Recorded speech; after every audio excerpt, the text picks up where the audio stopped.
Are they NFTs? Are they ordinals? Are they digital collectibles? Are they intangible assets? We don't know. But Litecoin Network gets its first NFTs after developer forks Bitcoin ordinals. Before we get into the story, I do want to give the definition of a ordinal because people don't know and they seem to get them confused. And God forbid you give the incorrect definition or put it into your own words so it makes a little bit more sense. But the ordinal protocol enables users to inscribe references to digital art into small transactions on the Bitcoin blockchain that creates Bitcoin-based NFTs.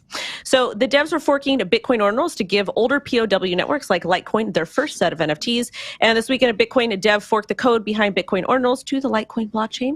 He placed a copy of the Litecoin Mimblewimble upgrade white paper on the blockchain, making it the first Litecoin ordinal to be inscribed.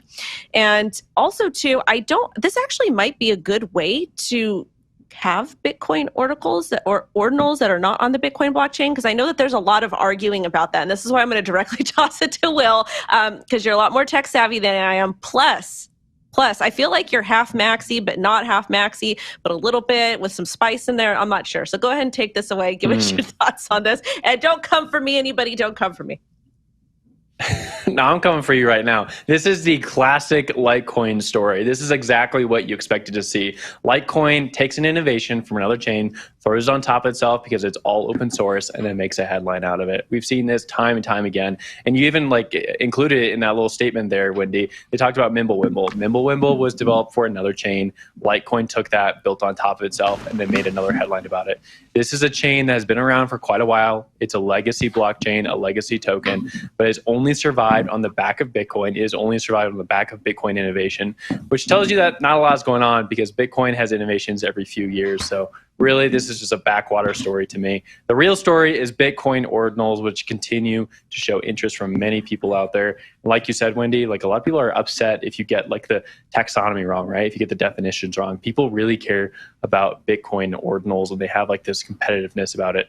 That being said, the volumes for Bitcoin ordinals and inscriptions are actually going down quite a bit right now. So we'll see if this kind of burns out completely, maybe just kind of flatlines, but Bitcoin inscriptions and ordinals, the conversation is somewhat moving on, even if the community is still pretty zealous. Zach, I'll throw it up to you. Sir, you have me standing for Litecoin, which is pretty crazy because this isn't some headline story. This is composability. This is the thing that we hear about with these open source networks, right? You get these protocols that can be forked, graphed, transposed onto entirely different networks. And that's the beauty of composability in crypto. And I think that's the story here to me is this is open source composability across chains. You mentioned Mimblewimble, right? That was from some protocol I can't even remember launched with much fanfare back in 2019. But the idea that you can sort of mix and match these open source code bases and stick it on a chain to A, sort of capture some of the excitement that's happening on a bigger chain, and B, bring some functionality to a chain that, you're right, is a legacy chain. Ain't nothing wrong with that. I say composability story, not opportunistic marketing. And hey, ordinals are getting people pumped, so ain't no shame there. And I'm tossing it to you. Well, I wonder if there has been at least a fraction of the same contention that happened in the Bitcoin community about ordinals. If even a fraction of that happened in the Litecoin, if there was any controversy about should Litecoiners put NFTs on a blockchain at all, on Litecoin at all, because I know there had been a fair share of Bitcoiners outright unhappy about the whole idea of putting that extra data into Bitcoin blockchain and maybe slowing down the network for people who just want to send money.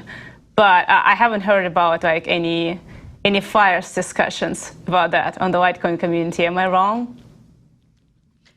Yeah, I'd be surprised if you could find a Litecoin community, let alone an opinion on the subject. So I just feel like there's not much going on there. Sir, this is a Taco Tuesday. No, the Litecoin community is still around, and I feel like anytime somebody does something cool on chain or does anything with Litecoin, they get excited about it. And again, I like to see competition in the market, even if it's something that might not catch on. It's actually really cool to watch these people create and build, and it just shows you how great we are at problem solving in the crypto industry, and we just do cool stuff.